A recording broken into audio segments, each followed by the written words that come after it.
The Ox and the Donkey. Once upon a time, a donkey and an ox were paired to help pull a heavy, large cart. The ox pulled with all its strength, while the donkey did nothing to help pull the cart.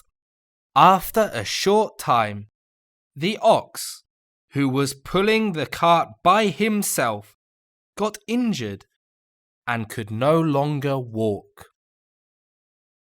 The cart driver put the ox on the back of the donkey.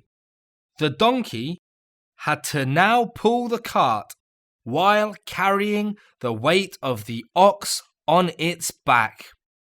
When the donkey grew tired and could no longer pull the cart, the driver whipped it hard.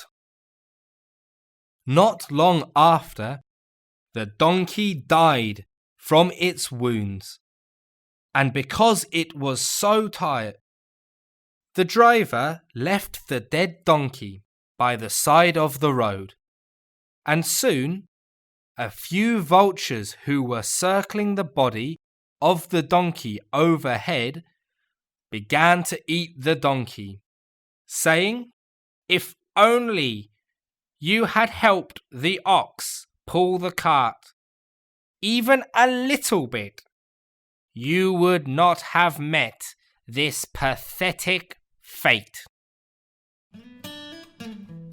Those who take advantage of others usually meet a horrible punishment.